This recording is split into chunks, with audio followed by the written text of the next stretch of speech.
നൽകാനുള്ള സംഭാവന വർദ്ധിപ്പിക്കാൻ ഒരുങ്ങിയ UK.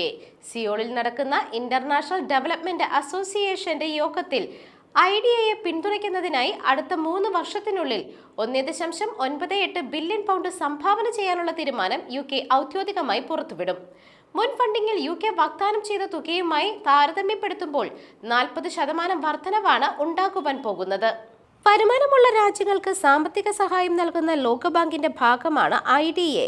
UKയുടെ വർദ്ധിച്ച സംഭാവന ആഗോള വികസനത്തിനും കാലാവസ്ഥാ ധനകാര്യ സംരംഭങ്ങൾക്കുമുള്ള ശക്തമായ പിന്തുണ എടുത്തു കാണിക്കുന്നതാണ്.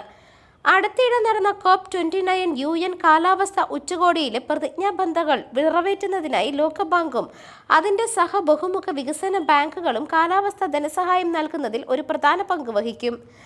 ഐഡിയയിൽ UKയുടെ വർദ്ധിച്ച സംഭാവനയെ വിദഗ്ധർ പ്രശംസിച്ചു. ഇന്റർ അമേരിക്കൻ ഡെവലപ്മെന്റ് ബാങ്കിൽ കാലാവസ്ഥാ ഉപദേഷ്ടാവ് അവിനാഷ് പെർസൌഡ് UKയുടെ നീക്കത്തെ അഭിനന്ദിച്ച് രംഗത്ത് വന്നിരുന്നു. UK സാമ്പത്തിക പരിമിതികൾക്കിടയിലൂടെ കടന്നുപോകുമ്പോഴാണ് ഇത്തരം നീക്കം നടത്തിയത് എന്ന് ഗ്രീൻ ക്ലൈമറ്റ് ഫണ്ടിന്റെ തലവൻ മാഫാൽഡ ഡുവർട്ടെ എടുത്തു കാണിച്ചു. ഫ്രാൻസ്, കാനഡ, സ്വീഡൻ തുടങ്ങിയ രാജ്യങ്ങൾ UKയുടെ മാതൃക പിന്തുടർന്ന് ഫണ്ടിംഗ് പാക്കേജിന് അന്തിമരൂപം നൽകാനും ആവശ്യമുയർന്നു വരുന്നുണ്ട്. സമ്പന്ന രാജ്യങ്ങളിൽ നിന്നുള്ള പരിമിതമായ സാമ്പത്തിക പ്രതിബദ്ധതയിൽ വികസ്വര രാജ്യങ്ങൾ നിരാശ പ്രകടിപ്പിച്ചായിരുന്നു COP29 ഉച്ചകോടി അവസാനിച്ചത്. News desk, മെഗ്നവിഷൻ.